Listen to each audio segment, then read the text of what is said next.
কোলাত এজনী আৰু কাষত দুজনী ছোৱালীক লৈ আন্ধাৰৰ মাজে মাজে মালতী সেই ঘন জংঘলখন পাৰ হৈ এটা মন্দিৰৰ সন্মুখত উপস্থিত হ'লহি। ভোক পিয়াহত ছোৱালী দুজনীৰ মুখলৈ চাব নোৱাৰা অৱস্থা হৈছিল। যেতিয়াই মালতীয়ে মন্দিৰৰ পূজাৰীজনক সন্মুখত দেখা পালে তেতিয়াহে তাই মনলৈ সকাহ ঘূৰি আহিল। কৃষ্ণ কৃষ্ণ, মাজনী হাতত কেঁচুৱা, কাষত ছোৱালী দুজনীক লৈ তই এই ৰাতিখন ক'ৰ পৰা আহিলি? নিশ্চয় তই বৰ বেয়াকৈ বিপদত পৰিছ। হয় দেউ, মই বৰ ডাঙৰ বিপদত পৰিছোঁ। মোক আপুনি উদ্ধাৰ কৰক, অকণমান সহায় কৰক। মালতীয়ে তাইৰ লগত হোৱা, তাইৰ ছোৱালীজনীৰ লগত হোৱা সকলোখিনি কথা পণ্ডিতজনৰ আগত আদিৰ পৰা অন্তলৈ বিপৰী ক'লে। চিহ, এনেকুৱা পাপিষ্ঠ মানুহ জীয়াই থকাতকৈ নথকাই ভাল। কি কৰিব দেউ, মানুহজনক মাৰি পেলাওঁ বুলি ভাবিলেও মাৰি পেলাবও নোৱাৰোঁ। নিজেই মৰো বুলি ভাবিলেও ছোৱালীকেইজনীৰ মুখলৈ চাই মৰিবও নোৱাৰোঁ। মোক অকণমান আশ্ৰয় দিয়ক। সেই ছোৱালীকেইজনীৰ মুখত দিবলৈ কিবা এটা দিয়ক। সিহঁতকেইজনীৰ বৰ কষ্ট হৈছে, ইমানখন দূৰ খোজকাঢ়ি আহিছে আৰু পেটত দুপৰীয়াতে ভাত কেইটামান পৰিছিল। এতিয়ালৈকে একো এটা খাবলৈ পোৱা নাই। তই অকণো চিন্তা নকৰিবি আইজনী, মন্দিৰৰ ভিতৰতে বহুত ফল মূল আছে, সেইখিনিকে তহঁতে খাই পেটটো ভৰাব পাৰিবি। আৰু মই থকা ঘৰটোৰ কাষতে মোৰ এটা সৰুকৈ ঘৰ আছে, তাত কোনো মানুহ নাথাকে। বহুত দিনৰ আগতে আছিলে এহাল, সেই হাল গুচি গ'ল। সেই ঘৰটো তই চাফ চিকুণ কৰি পেলাই তাতে থাকিব পাৰিবি। ভাল হ'ব দে আইজনী, এই ভাল মানুহবোৰৰ লগত ভগৱানে কেতিয়াও অন্যায় নকৰে। আপোনাক কি বুলি ধন্যবাদ জনাম দেউ। হ'ব দে, মই মন্দিৰৰ ভিতৰৰ পৰা ফল মূলবোৰ লৈ আহোঁ আৰু লগতে গেটখন বন্ধ কৰি থৈ আহোঁ। মা, মোৰ বহুত টোপনি আহিছে। ধনু, আৰু অকণমান কষ্ট সহ্য কৰ। অকণমান দেৰি পাছতহে আমাৰ খোৱা সকলোখিনি ব্যৱস্থা হ'ব। মা, ককাজন বৰ ভাল, আমাক খাবলৈও দিব, থাকিবলৈও দিব ন? এই দেউজনক আমাৰ কাৰণে ভগৱানেই পঠাই দিছে। আইজনী, তহঁত আজিৰ পৰা ইয়াতে থাকিব পাৰিবি। থকাৰ বাবদ তই মোক একো দিব নালাগে, খালি ঘৰটো ভালকৈ ৰাখিবি। হ'ব দেউ, আপুনি চিন্তা নকৰিব। আপোনাৰ এই ঘৰটো মই সযতনে ৰাখিম। মই এতিয়া যাওঁ, বহুত সময় হ'ল। যা, ছোৱালীকেইজনীক শুৱাই দেগৈ। দেহি ঐ, ইমান ধুনীয়া ছোৱালীকেইজনী, বাপেকে বাৰু কোন সতে এনেকুৱা ব্যৱহাৰ কৰিব পাৰে? কৃষ্ণ কৃষ্ণ কৃষ্ণ কৃষ্ণ। মা, ইমান ডাঙৰ ঘৰটো চা, আমাৰটোতকৈ বহুত ডাঙৰ ন? সেইখন বিচনা দেখোন। মা, মোক পাৰি দিবা ব'লা ধুনীয়াকৈ, মই শুম, টোপনি আহিছে। মা, দেউতাই আমাক এই ঘৰটোত বিচাৰি নাপায়হি ন? ভালেই হ'ল, তই আৰু দেউতাৰ পৰা মাৰবোৰ খাব নালাগে, আৰু আমিও গালি খপনি মাৰ পিঠবোৰ খাব নালাগে। আমি কেতিয়াও দেউতাৰ ওচৰলৈ ঘূৰি নাযাওঁ দেই। সেইখন ঘৰৰ পৰা যি ওলাই আহিলোঁ আৰু কেতিয়াও ঘূৰি নাযাওঁ, নহ'লে তোৰ বাপেৰে মোৰ লগতে তহঁতকো মাৰি পেলাব। তহঁতৰ কাৰণে মই যিমান কষ্ট কৰিব লাগে সকলোখিনি কৰিম, মাথো তহঁতক ভাল মানুহ কৰিম। আইজনী, তই যে মই দিয়া কাপোৰ কেইযোৰ পিন্ধিছ, মোৰ দেখি বৰ ভাল লাগিছে। মোৰ মানুহজনীয়ে এইকেইযোৰ কাপোৰ বৰ সযতনে ৰাখিছিল। বাকচতে থকা হ'লে কাপোৰ কেইযোৰ বেয়া হৈ গ'লহেঁতেন। তই যে ব্যৱহাৰ কৰি ভালকৈ ৰাখিছ, ভাল লাগিছে দেখি। মোৰ মানুহজনীয়ে ওপৰৰ পৰা দেখিয়েই চাগে সন্তোষ লভিছে। আপুনি যে আমাক কিমানখিনি সহায় কৰিছে দেউ, মই গোটেই জীৱনটোতে তাৰ পৰিশোধ কৰিব নোৱাৰিম। কি কৰা নাই আপুনি আমাৰ কাৰণে? তইহে মোৰ কাৰণে কৰিছ আইজনী। জহি খহি যোৱা ঘৰটো তই পুনৰ সজীৱ কৰি তুলিছ। গোটেই চোতাল ঘৰ তই ধুনীয়া কৰি ৰাখিছ, আৰু সেইবোৰ উপকাৰ তইহে মোক কৰিছ। এটা কথা নহয়, তই দেখোন চোতাল সাৰিলিয়ে, এতিয়া আকৌ বাহনডাল লৈ আহিছ যে কি কৰিবলৈ? দেউ, মোৰ চোতাল ঘৰ সকলোখিনি সৰা হৈ গ'ল, কিন্তু মই ভাবিছোঁ মই কাম বিচাৰি যাওঁ, আৰু হাতত যদি বাহনীডাল লৈ যাওঁ তেতিয়া মানুহে বুজি পাব যে মই কাম বিচাৰিয়ে ফুৰিছোঁ। আৰু আপুনি ইমান দিনে আমাক খোৱালে বোৱালে, আৰু কিমাননো আপোনাৰ বুজা হৈ থাকিম। সেইকাৰণে ভাবিছোঁ মই নিজৰ খৰচকেইটা, ছোৱালীকেইজনীৰ খৰচকেইটা নিজেই উলিয়াই লওঁ। আৰু মোৰ হাত ভৰি ভাল হৈ আছে যেতিয়া ধুনীয়াকৈ কাম বন কৰি নিজৰ লগতে ছোৱালীকেইজনীৰ পেটকেইটা পুহিব পাৰিম দেউ।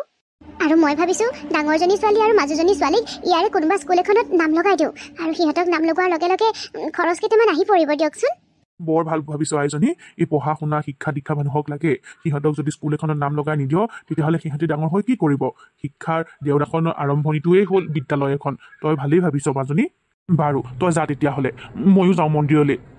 অনু, চাওঁ এইফালে আহ। গৈছোঁ মা। মা ক, কেলে মাতিছিলি? চা, মই কাম বিচাৰি যাওঁ, তই ভনীয়ে দুজনীক চাবি। ভাত পানী সকলোখিনি মই ৰান্ধি থৈয়ে দিছোঁ। তোৰ যদি ভোক লাগে খাবি, আৰু লগতে ভনীয়েৰকো খুৱাবি। আৰু সৰুজনীলৈ গাখীৰো বটলত ভৰাই থৈছোঁ, তই তাইক খুৱাই দিবি দেই। আৰু শুন, দুৱাৰখন ভিতৰৰ পৰা মাৰি পেলাই ভিতৰতে খেলি থাকিবি। আৰু ককাৰ বাহিৰে যদি আন কোনোবাই বাহিৰলৈ মাতিব বিচাৰে তেতিয়াহ'লে ওলাই নাহিবি। বুজিছ নহয় মই কি কৈছোঁ? বুজিছোঁ মা। আজিৰ পৰা মোৰ দুইজনী ছোৱালী স্কুল গৈছে। ধুনু নামটো কিবা স্কুলত দিওঁতে ভাল নালাগিল, সেইকাৰণে ধুনুৰ সলনি জুনু কৰি দিছোঁ। বৰ ধুনীয়া নাম হৈ পৰিছে দেই। সিহঁত দুজনী ডাঙৰ হৈ ভাল মানুহ হওক তাৰেই কামনা কৰোঁ। আৰু তোকো মই ডাঙৰ হ'লে মানে পঢ়ুৱাম দেই। তইও ভাল ছোৱালী হ'ব লাগিব। কিন্তু আজি অকণমান কষ্ট হৈছে ন, তোক কোচতে লৈ লৈ কাম কৰিছোঁ যে। একো নাই দে, এনেকৈ কৰোঁতে কৰোঁতে অভ্যাস হৈ যাব। মই বাৰু কাইলৈৰ পৰা পাছফালে বান্ধিবলৈ কিবা এখন লৈ আনিম। তাৰপাছত তোক মই কোচতে বান্ধি পেলাই ধুনীয়াকৈ শুৱাই ল'ম দেই। তই কেতিয়া আহিলি মালতী? গমকে নাপালোঁ যে। বাইদেউ, মই অহা অকণমান সময় হ'ল। আপোনাক মাত দিছিলোঁ, আপুনি ভিতৰত আছিল, নুশুনিলে চাগে। তাৰপাছত আৰু কিবা বাহনীডাল দেখি পেলাই মই বোলো চোতালখনকে সাৰি লওঁ। এয়া আৰম্ভ কৰিছোঁহি আৰু সাৰিবলৈ। তই আজি ছোৱালীজনীক লৈ আহিছ যে, এনেকৈ তাইক কোচত লৈ কেনেকৈ কাম কৰিবি? বাইদেউ, মানে তাইক আগতে বাইক কেইজনীয়ে চোৱা চিতা কৰে, আৰু আজিৰ পৰা মই সিহঁতক স্কুললৈ পঠিয়াইছোঁ। ঘৰত এইক ৰখিবলৈ মানুহ নাইকিয়া হ'ল যে, আৰু কামলৈ নাহিলেও নহয়, সেইকাৰণে লগতে লৈ আহিলোঁ। মই একো সমস্যা পোৱা নাই বাইদেউ, এনেকৈ কাম কৰি মোৰ অভ্যাস হৈ যাব। তোৰ অভ্যাস হোৱাটো নালাগে নহয়। ছোৱালীজনীয়ে কিমান কষ্ট পাইছে দেখিছনে নাই? আৰু তই যে ছোৱালীকেইজনীক স্কুললৈ পঠিয়াইছ, বৰ ভাল কাম কৰিছ। যা, তাইক আমাৰ ৰুমতে শুৱাই দিগৈ। তাৰপৰা তই ভালকৈ কাম কৰ, তইও কাম কৰি ভাল পাবি তেতিয়া। আৰু শুন, যাবৰ সময়ত মই ছোৱালীকেইজনীলৈ বস্তু কেইটামান দি পঠিয়াম, লৈ যাবি। দেখিছ ৰুনু, বাইদেউজনী কিমান ভাল। এই পৃথিৱীত অকল বেয়া মানুহেই নাই, ভাল মানুহো আছে। মই তহঁতৰ দেউতাৰ আৰু সেইখন ঘৰ এৰাৰ যি সিদ্ধান্ত লৈছিলোঁ, ভাল সিদ্ধান্তই ল'লোঁ। তাত থকা হ'লে এতিয়া মই আৰু তহঁতে বহুত দুখ কষ্টত থাকিবলগীয়া হ'লহেঁতেন। সেইখিনি অন্ততঃ ইয়াত পোৱা নাই। দেউতাৰৰ মাৰ গালি গালাজ এইখিনি মই আৰু তোৰ বাহিৰকেইজনীয়ে পোৱা নাই। আৰু তাত থকা হ'লে হয়তো এতিয়া তোৰ বাহিৰকেইজনী ঘৰত নাথাকিলহেঁতেনেই। তেখেতে দুইজনীকে বিক্ৰী শেষ কৰি দিলেহেঁতেন। হয়, তেখেতলৈ কেতিয়াবা মনত পৰে, যিমান যি হ'লেও তেখেত মোৰ মানুহজন আছিল। তেখেতৰ নামত মই হীৰৰ সেন্দুৰকৈ লৈ আছোঁ। কিন্তু তেখেতে যিখিনি কৰিলে অন্ততঃ মোৰ ছোৱালীকেইজনীৰ লগত, সেইখিনি মই কাহানিও নাপাহৰোঁ। দে না ভাই, চা তেনেকুৱা নকৰিবি মোৰ লগত। আজিৰ কাৰণে দে, মই কৈছোঁ নহয় তোক মই কাইলৈ গোটেইখিনি ধাৰ মাৰি দিম। কাইলৈ ধাৰ মাৰিমকে তই কেইদিন পইচা নি নেখালি হা? আৰু দিব নোৱাৰো। এতিয়া প্ৰথমতে আগৰ ধাৰবোৰ মাৰ, তাৰ পাছতে খাবলৈ পাবি। আৰে না, এতিয়া মোৰ ওচৰত পইচা, তই বুজ না। মই সেইটো নাখালে মানে কপনি উঠে, থাকিব নোৱাৰোঁ। তই বুজচোন মোৰ অৱস্থাটো। মই কামলৈ যামতো, কামৰ পৰা যেতিয়া পইচা পাম তেতিয়া তোক মই আগতীয়াকৈ আহি দিমহি। তই বুজচোন, মোক বিশ্বাস কৰ না। নাই, তোক আৰু মই বিশ্বাস নকৰোঁ বাবুলাল। ভালে ইয়াৰ পৰা যা, নহ'লে কিন্তু মই মোৰ মানুহটোক মাতি আনি তোক গতিয়াই ইয়াৰ পৰা বাহিৰ কৰি দিম। তই তেতিয়াহ'লে নিদিয়াটো খাটাং। এবাৰ ক'লে বুজি নাপাওঁ, 10 বাৰ ক'ব লাগিব। কৈছোঁ নহয়, আগতীয়াকৈ পইচা দে, তাৰ পাছত খাবলৈ পাবি, নহ'লে নাপাওঁ। যা এতিয়া। তই কি ভাবিছ, তই মোক বাকীলৈ নিদিয় বুলি বেলেগে নিদিব নেকি হা? এই বাবুলাল ইমান পেলাই দিয়া বিধৰ বস্তু নহয় ঐ। এটা সময়ত দামীটো খোৱা মানুহে আছিলোঁ মই। যা, এতিয়া খাই দেখা দামীটো। নাজানো বুলি ভাবিছ? এই জীয়েৰক যে বিক্ৰী কৰিম বুলি আনিছিলি এডভান্সকৈ টকাখিনি, খাই বৈ খতম কৰি দিলি। তাৰ পাছত কি হ'ল? ঘৈণীয়েৰে ছোৱালীকেইজনীক লৈ পেলাই পলাল তোক এৰি। আৰু ইফালে যাৰ পৰা টকা আনিছিলি সি টকা ঘূৰাই নাপাই তোৰ গোটেই মাটি সম্পত্তিকে লৈ ল'লে যিখন আছিলে। এতিয়া থাক বাপেকে অকল ভেটিটোৰ ভিতৰতে। তাৰ আকৌ ফুটনি চা।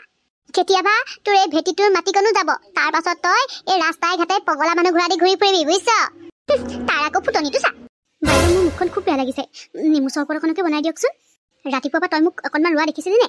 তহঁত চবকে খুৱাই বুৱাই বাচন ধুই পেলাই অকণমান পৰিমগে বুলি গৈছিলোঁ, আৰু তই মাত দি পেলাই এতিয়া নেমু চৰবত খাব হ'লেই। তই ইমানকৈ খাই থাকোঁ কিয় থাক বাৰু?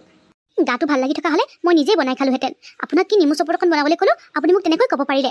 আচলতে আপুনি বুজিব কি, কেতিয়াবা মাক হৈ পালেহে নিজেই। হ'ব দে, নিজেই মাক খোৱা নাই যদিও মাক খোৱা মানুহবোৰক দেখিছোঁ। তোৰ লেখীয়াকৈ এনি টাইম খাওঁকে নাথাকে। পেটত কি ৰাক্ষসে পুহিছ নে কিয়ে পুহিছ তইহে জান। সাধাৰণ নেমু চৰবত অকণ বিচৰাৰ কাৰণে আপুনি মোক ইমান বেয়াকৈ ক'ব পাৰিলে বাইদেউ। কি হৈছে ইয়াত? আৰু ঋতু, তুমি কান্দিছা কিয়? চাওকচোন, মোৰ নেমু চৰবত অকণ খাবলৈ মন গৈছিল, আৰু নিজে বনাই খাবলৈ গাটো বেয়া লাগি আছিল। সেইকাৰণে বাইদেউকে ক'লোঁ নেমু চৰবত অকণ বনাই দিবলৈ। কিন্তু বাইদেৱে মোক বহুত বেয়াকৈ ক'লে, মোৰ পেটত বোলে ৰাক্ষস পোৱালি আছে। চাওকচোন, ইমান বেয়াকৈ বাইদেৱে মোক কেনেকৈ ক'ব পাৰে? ৰাতিপুৱা শুই উঠাৰ পৰাই কিমানখিনি কৰি থাকোঁ সেয়া আপুনি নেদেখে জানো? এতিয়া সকলোখিনি কৰি মেলি অকণমান বিচনাত শুংগে বুলি গৈছিলোঁ। তাৰপাছত এই আকৌ খাব হ'লেই। দেখিছিলোঁ নহয়, অকণমান এই আগত ভাত দিছিলোঁহে, আৰু মই তেনেকৈ নকৰোঁহেঁতেন। কিন্তু এই মোক মাক হ'ব নোৱাৰাৰ কাৰণে ঠাট্টা কৰিলে। সেইকাৰণে খঙতে মোৰ মুখৰ পৰা ওলাই গ'ল। তাই যদি খাবলৈ মন গৈছিলেই, তোমাৰ বনাই দিয়াত আপত্তি কি আছে? আপত্তি আছে। ৰাতিপুৱাৰ পৰা গধূলিলৈ ঘৰৰ একো এটা কামতে তাই মোক সহায় কৰি নিদিয়ে। আনকি তাইৰ ভাগৰ কামবোৰ মই কৰি দিব লাগে। এতিয়া অন্ততঃ চৰবত এগিলাচ তাই নিজেই বনাই খাব পাৰিলেহেঁতেন। আৰু আপোনাৰতো মই প্ৰথম পত্নী, কিন্তু আপুনি মোৰ লগত চাকৰণিতকৈও বেয়া ব্যৱহাৰ কৰে। হ'ব বাৰু তুমি মোৰ প্ৰথম পত্নী, কিন্তু যিটো সুখ ঋতুৱে মোক দিবলৈ গৈ আছে, সেইটো সুখ তুমি মোক কাহানিও দিব নোৱাৰা। ঋতু মোৰ সন্তানৰ মাক হ'বলৈ লৈছে, গতিকে তাইৰ মনত দুখ পোৱা বা কষ্ট পোৱা একো কামেই যাতে তুমি নকৰা। ব'লা ঋতু, তুমি বিচনালৈ ব'লা, মই তোমালৈ চৰবত এগিলাচ বনাই দিম। যিজন মানুহে মোৰ কোনো এটা কথাতে আপত্তি কৰা নাছিল, মই যিটোকে কওঁ সেইটোকে শুনিছিল, সেইটো মানুহে আজি মোক ইমান বেয়াকৈ শুনাই থৈ গ'ল। সকলোখিনি এইজনীৰ কাৰণেই হৈছে। কুলক্ষণী, তই এইখন ঘৰলৈ আহি মোৰ সংসাৰখন ভাঙি পেলালি। বাপেক হ'বলৈ ধৰাৰ সুখত আপুনি মোৰ লগত এনেকুৱাখন ব্যৱহাৰ কৰিছে নহয়। চাই লওক আপোনাৰ সন্তানৰ লগত মই কি কৰোঁ চাই লওক। মোলৈ বাৰু তই কিয় ইমান দামী শাড়ীখন আনিব লাগে অনু? ইমান কষ্ট কৰি তই আজি পইচাকেইটা পাইছ, কিবা ভাল কামত খৰচ কৰ। কি কৈছ বাৰু মা? আজি মোৰ প্ৰথম দৰমহা সোমাইছে, সেইকাৰণে তহঁতলৈ কিবা এটা আনিছোঁ আৰু। চোৱা মা, বায়ে আমালৈও ইমান ধুনীয়া ধুনীয়া কাপোৰ লৈ আনিছে। চাওঁতে চাওঁতে মোৰ 3জনী ছোৱালী গাভৰুৱেই হ'ল। কোনজনী ডাঙৰ কোনজনী সৰু ধৰিবই নোৱাৰিচোন। অনুৱে বাৰু কষ্ট ধৈৰ্য সামৰ্থ্যতাৰে শিক্ষকৰ চাকৰিটো পালে। তহঁতেও কিন্তু নিজৰ জীৱনত এনেকৈ সফলতা আনিব লাগিব। তুমি চিন্তা নকৰিবা মা, মোৰ এইবাৰ DLED কমপ্লিট হ'ব নহয়। তাৰ পাছত মই শিক্ষকৰ বাবে হোৱা পৰীক্ষাবোৰ বহুত ধুনীয়াকৈ দিম। চাবা ময়ো বাৰ লেখাকৈ শিক্ষয়িত্ৰীয়ে হ'ম। মই জানো জুনু, তয়ো এদিন নিশ্চয় সফল হ'বি। মই কিন্তু এই চাকৰি তাকৰিবোৰ কৰিবলৈ নাই দেই মা, ইমান কষ্ট মই কৰিব নোৱাৰোঁ। মাহঁতক দেখিছোঁ নহয় ইমান পঢ়িব লাগে, মই নোৱাৰোঁ সেইবোৰ। মোক মুঠতে একদম ধনী ঘৰৰ হেণ্ডচাম ল'ৰা এটা চাই বিয়া দি দিবা, মই একেবাৰে ৰাজৰাণীৰ দৰে থাকিম। দেখিছা তাইৰ কথা, তই আচলতে এতিয়া বহুত সৰু হৈ আছ, সেইকাৰণে জীৱনটো কি বুজাই নাই। মা, আজিৰ পৰা তই কিন্তু কামলৈ যাব নালাগে। বহুত কষ্ট কৰিলি আমাৰ কাৰণে, কিন্তু এতিয়া তই অকল আৰাম কৰিবি। নাই অনু, কাম কৰি কৰি মোৰ অভ্যাস হৈ গ'ল, আৰু এতিয়া যদি মই কাম কৰিবলৈ এৰি দিওঁ মোৰ দেহাটো ভালক চাৰি বেয়াহে হ'ব। ইমান বছৰে মই যাৰ ঘৰত কাম কৰি আছোঁ সেই মানুহঘৰে মোক বহুত বিশ্বাস কৰে, মোক সিহঁতৰ ঘৰৰ সদস্যৰ দৰে ভাবে। সেই মানুহঘৰক মই বিশ্বাসঘাতকতা কৰিব নোৱাৰোঁ। এতিয়া সেই ঘৰ মানুহৰ অৱস্থা এনেকুৱা হৈছে, মই নহ'লে একোতে নহয়। বায়ে ঠিকেই কৈছে মা, তুমি আমাৰ কাৰণে বহুত কৰিলা। এতিয়া অকণমান ৰেষ্ট লোৱা, হ'ব। সিহঁতি বেলেগ এজনী মানুহক লৈ ল'ব আৰু কামত, তুমি নগ'লেও হ'ব দিয়া। তহঁতে মোৰ কাৰণে চিন্তা কৰিব নালাগে। মই মালিকৰ ঘৰত বহুত বেছিকেইটা কাম কৰিবগৈ নালাগে নহয়, কেইটামান নিৰ্দিষ্ট কাম আছে, আৰু সেইকেইটা কাম একো হাৰ ভঙা নহয়। বাৰু এইবোৰ কথা বাদ দে এতিয়া। অনুবা, আগতে মায়ে মোক যিমান কেইটকা দিছিলে কলেজলৈ নিবলৈ, এতিয়া কিন্তু তাৰ দুগুণ হ'ব। তই যেতিয়া চাকৰি কৰ এতিয়া কিন্তু মোক পকেট মানি বেছিকৈ লাগিব দেই। হ'ব দে, নিবি বাৰু।